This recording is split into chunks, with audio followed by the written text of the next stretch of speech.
नमस्कार, बहुत स्वागत है आपका। मैं हूं आपके साथ सुमित शर्मा। राजधानी भोपाल से बड़ी खबर 2023 मिशन को लेकर एक्शन मोड में है बीजेपी दफ्तर में आज संगठन की बैठक होनी है। थोड़ी देर में बैठक शुरू होगी। सीएम शिवराज बैठक में शामिल होंगे। विधानसभा चुनाव की रणनीति पर मंथन होगा।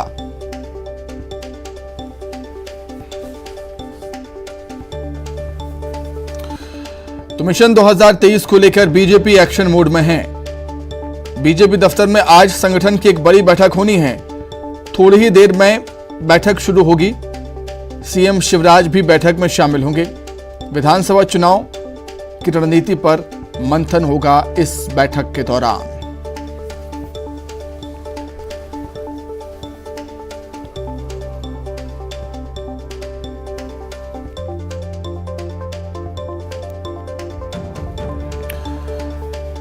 मिशन 2023 की तैयारियों में बीजेपी अभी से ही जुट गई है। बैठकों का दौर लगातार जारी है। आज फिर बीजेपी दफ्तर में संगठन की एक बड़ी बैठक होनी है। थोड़ी ही देर में बैठक शुरू होगी। बैठक को लेकर क्या कुछ अपडेट है वो हम जानने के लिए सीधे राजधानी भोपाल का रुख कर लेते हैं। वासु चौरे हमारे साथ जुड़ गए हैं लाइव। वासु, बैठक को लेकर क्या कुछ जानकारी है? हालांकि 2023 विधानसभा चुनाव में वक्त कुछ ज्यादा बचा नहीं है। यही वजह है कि चाहे बीजेपी हो या कांग्रेस हो, एक्शन मोड में है, खासतौर से बीजेपी अपनी तैयारियां तेज करती हुई।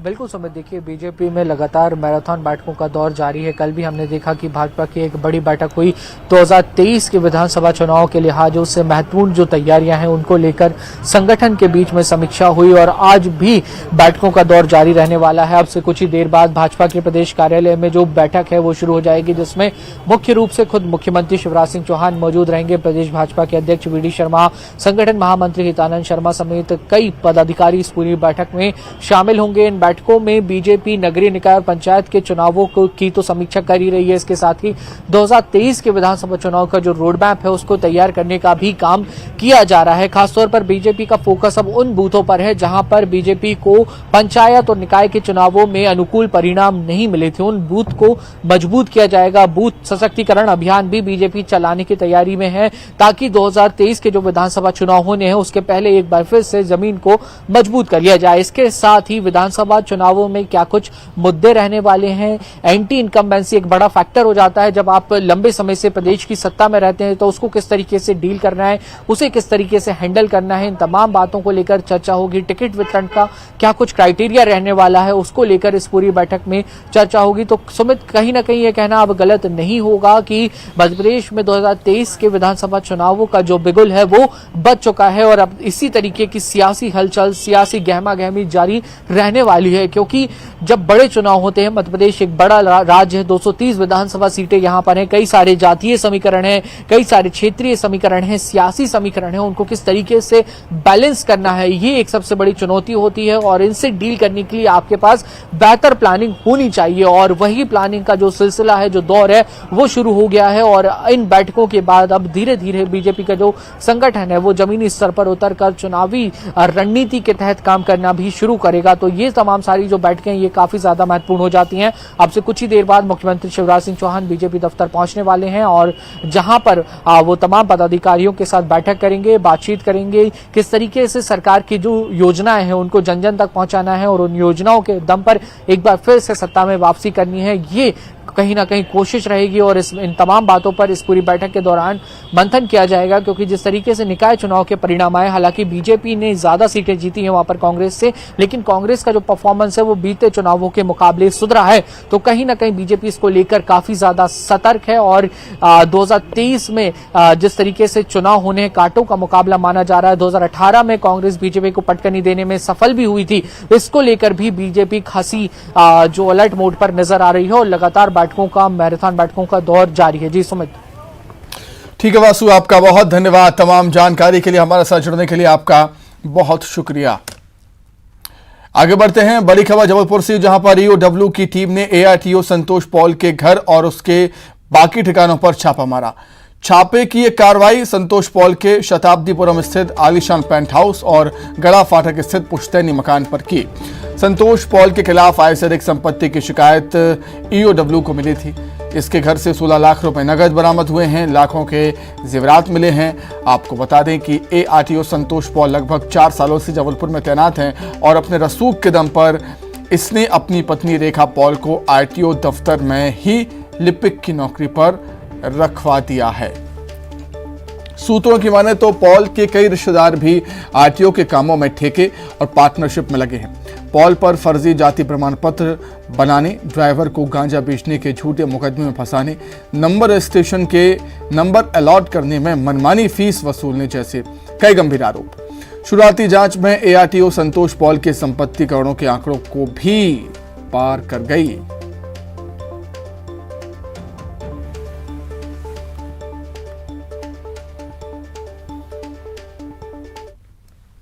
अब यार खपैया ना खाओ। नहीं आप हम लोग देखे और हमने उठा के धरे।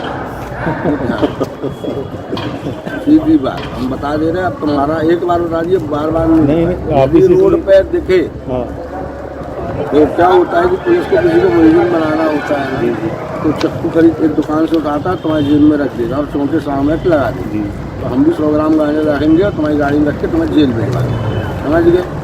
जाओ। भोपाल से बड़ी खबर है। बाग सिवनिया में टेंट के गोदाम में आग लगी है। गोदाम में रखे सिलेंडर भी फट गए हैं। लाखों के नुकसान की आशंका जताई जा रही है।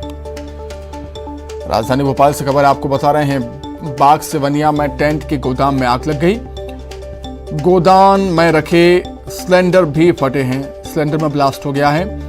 लाखों के नुकसान की आशंका है। हालांकि आग कैसे लगी है इसकी वजह अभी साफ नहीं हो पाई। ये तस्वीरें आप देख सकते हैं किस तरीके से गोदाम धू धू का चलता हुआ नजर आ रहा होगा। हालांकि फायर ब्रिगेड वहां पर पहुंचती है और आग पर काबू पाया जाता है। आग से लाखों के नुकसान की आशंका जताई जा रही है। हालांकि आग कैसे लगी, आग लगने की वजह क्या थी, ये अभी स्पष्ट नहीं हो पाया। जांच का विषय।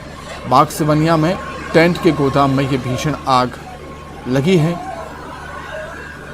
गोदाम में रखे सिलेंडर भी फट गए हैं। सिलेंडर में भी ब्लास्ट हो गया है जो गोदाम में रखे हुए थे और आग लगने से लाखों के नुकसान की आशंका।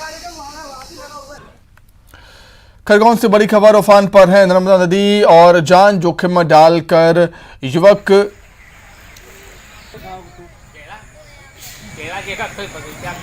नजर आते हैं। आप तस्वीरों में देख सकते हैं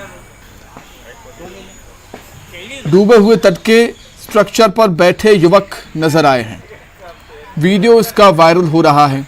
प्रतिबंध और मुनादी के बावजूद लापरवाही लोग बरत रहे हैं, कर रहे हैं। ओमकारेश्वर बरगी और इंदिरा सागर बांध के गेट खोलने से लगातार नर्मदा में जल स्तर बढ़ता ही जा रहा है।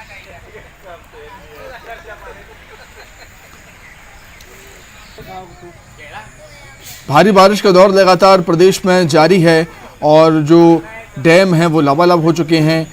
डैम के गेट्स भी लगातार खोले जा रहे हैं, चाहे वो ओमकारेश्वर डैम की बात हो, बरगी डैम की बात हो या इंदिरा सागर बांध की बात हो। इन सभी डैमों से पानी छोड़े जाने के चलते मां नर्मदा अपने रौद्र रूप में हैं, लेकिन लोग हैं कि मानने को तैयार नहीं, जान जोखिम में डाल रहे हैं। डूबे तट के स्ट्रक्चर पर बैठे लोग नजर आए।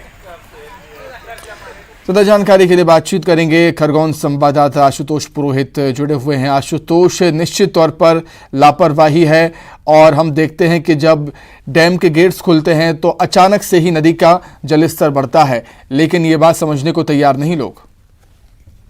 बिल्कुल सुमित, आप सही बता रहे हैं। जिस प्रकार से ये जो आप तस्वीर देख रहे हैं, बड़ी लापरवाही की तस्वीर है। जान जोखिम में डालकर जो है नर्मदा में, बीच नर्मदा में पहुंचकर स्टेशन पर युवा बैठे हुए हैं। हालांकि हो सकता है ये लोग तैराक होंगे, लेकिन जिस प्रकार से लगातार नर्मदा में जल स्तर बढ़ रहा है, ओमकारेश्वर बांध के 23 गेट खोल दिए गए, इंदिरा सागर बांध के, बरगी बांध के गेट खोले गए, तो नर्मदा उफान पे चल रही है। मोटक्का बड़वा के पास पुल को बंद कर रखा है प्रशासन के द्वारा। लगातार मुनादी कराई जा रही, लोगों को अलर्ट रहने की बात की जा रही है। जो ये क्षेत्र है कसरावत नावड़ा टोड़ी का, यहाँ पर बीच नर्मदा में स्टेशन पे युवा पहुंच गए थे और उस दौरान जान जोखिम की ये तस्वीर जो है सामने आ रही है और ये बड़ी लापरवाही है। सुमित, ठीक है आशुतोष, बहुत धन्यवाद आपका तमाम जानकारी के लिए।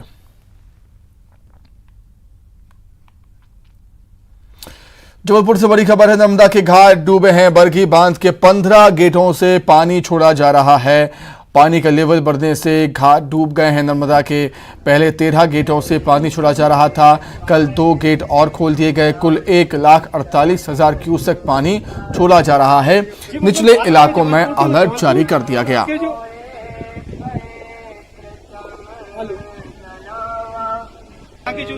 सहायक नदियां हैं वो उफान पर आ चुकी हैं और अब बरगी।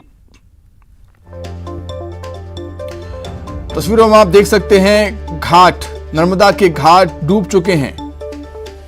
बरगी बांध के 15 गेटों से पानी छोड़ा जा रहा है और जबलपुर के जो घाट हैं वो जलमग्न हैं। पानी वाटर लेवल बढ़ने से घाट डूब गए। पहले 13 गेट खोले गए थे, लेकिन कल 2 और गेट खोल दिए गए, तो कुल 15 गेटों से पानी छोड़ा जा रहा है बरगी डैम से। कुल 1,48,000 क्यूसेक पानी बरगी डैम से छोड़ा जा रहा है, जिससे नर्मदा नदी में वाटर लेवल लगातार बढ़ता हुआ और जबलपुर के जो घाट हैं वो जलमग्न हो चुके हैं, डूब चुके हैं पूरी तरीके से। जिस तरीके से पानी बढ़ रहा है, निचले इलाकों में अलर्ट जारी कर दिया है। ज्यादा जानकारी के लिए बातचीत करेंगे। संवाददाता प्रतीक अवस्थी जुड़े हैं फोन पर। प्रतीक, भारी बारिश का दौर लगातार जारी है। नतीजतन यहाँ पर बरगी डैम के गेट खोले गए हैं और गेट खुलने के चलते मां नर्मदा अपने रौद्र रूप में।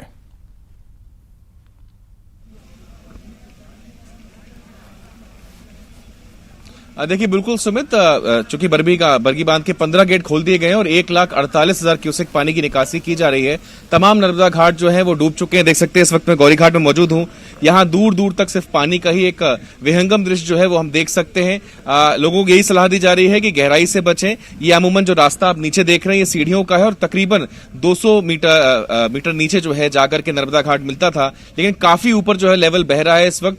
पहले 13 गेट खोले गए थे और कल दोपहर 12 बजे 15 गेट को खोल दिया गया। लगभग 2 मीटर की ऊंचाई तक के गेट खोले गए हैं और 1,48,000 क्यूसेक, एक बहुत बड़ी मात्रा का ये पानी होता है। लाखों लीटर पानी जो होता है वो लगातार बरगी डैम से छोड़ा जा रहा है। निचले जो 5 से 6 जिले हैं, चाहे वो नरसिंहपुर हो, सिवनी हो, रायसेन हो, खंडवा हो, इन तमाम जिलों पे अलर्ट जो है वो घोषित कर दिया गया है। बहरहाल तमाम नर्मदा भक्त जो सुबह सुबह यहाँ पर आ रहे हैं वो इस विहंगम दृश्य को जरूर देख रहे हैं। आप माता जी कहाँ से आई हैं और देख रहे हैं मां नर्मदा का बड़ा प्रवाह? जबलपुर के ही हैं, मदन महल से आए हैं जी। बस ये विहंगम दृश्य देखने को ही आए हैं कि नर्मदा जी कितनी अच्छे से बह रही है और बहुत खुशी हो रही है ये रोमांचक दृश्य देख के। आप बताइए, अमूमन नीचे तक आप जाते थे घाट के लिए, इतना ऊपर पानी बह रहा है? नहीं, अभी बहुत पानी है नर्मदा जी में, इसलिए सब ऊपर से ही दर्शन कर रहे हैं। नर्मदा जी की, मां नर्मदा जी का बहुत पानी है। जो सुमित रोजाना जो आते हैं नर्मदा भक्त, जो अमूमन स्नान भी करते हैं, उनका जो क्रम है वो बिल्कुल नहीं टूटता, भले ही जलस्तर कितना ही क्यों ना बढ़ जाए। उनमें से ये भक्त हमारे साथ इस वक्त मौजूद थे।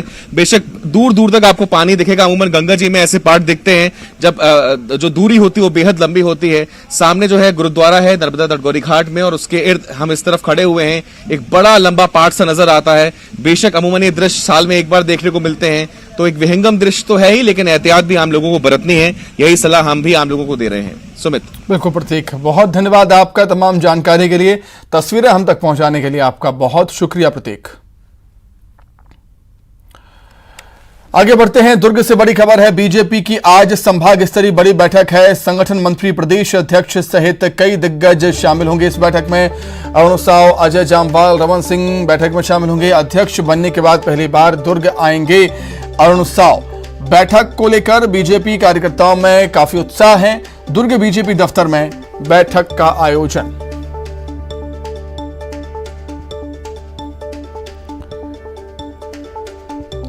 तो दुर्ग में बीजेपी की आज संभाग स्तरीय बड़ी बैठक होनी है। संगठन मंत्री, प्रदेश अध्यक्ष सहित कई दिग्गज इस बैठक में मौजूद रहेंगे। अरुण साव, प्रदेश अध्यक्ष अजय जामवाल और रमन सिंह भी इस बैठक में मौजूद रहेंगे। अध्यक्ष बनने के बाद पहली बार दुर्ग आएंगे अरुण साव। बैठक को लेकर बीजेपी कार्यकर्ताओं में उत्साह। राजनांदगांव से खबर है, जहां पर शहर की बड़ी आबादी को आज पानी नहीं मिलेगा। कई वार्डों में पानी की सप्लाई नहीं होगी। इंटक वेल में कचरा फंसने से पानी सप्लाई बाधित हुई है। 19 अगस्त तक व्यवस्था सुधरेगी। तो पानी की समस्या से आज राजनांदगांव शहर के लोगों को दो चार होना पड़ेगा। शहर की बड़ी आबादी को आज पानी नहीं मिलेगा। कई वार्डों में पानी की सप्लाई बाधित रहेगी। इंटकवेल में कचरा फंसने से पानी की सप्लाई नहीं हो पाएगी और 19 अगस्त तक व्यवस्था सुधरेगी।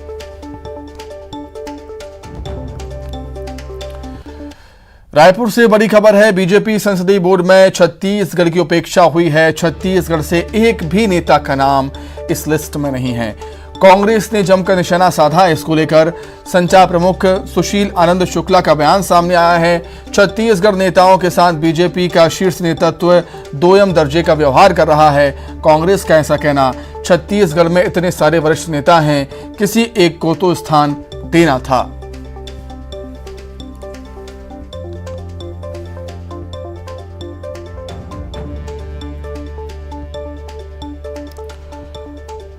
तो बीजेपी संसदीय बोर्ड में छत्तीसगढ़ की उपेक्षा को लेकर कांग्रेस ने घेरा है बीजेपी को। संसदीय बोर्ड में छत्तीसगढ़ से किसी भी नेता का नहीं लिया जाना छत्तीसगढ़ के नेताओं के, छत्तीसगढ़ के भारतीय जनता पार्टी के नेताओं की योग्यता पे केंद्रीय नेतृत्व का अविश्वास दर्शाता है।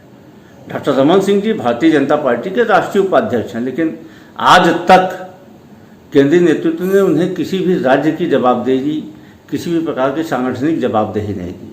छत्तीसगढ़ के अनेक वरिष्ठ नेता हैं। सरोज पांडे जी हैं, राष्ट्रीय महासचिव रह चुकी हैं। नंद कुमार साय जी हैं, राष्ट्रीय अनुसूचित जनजाति आयोग के अध्यक्ष रह चुके हैं। राम विचार नेताम जी हैं, रेणुका सिंह जी हैं।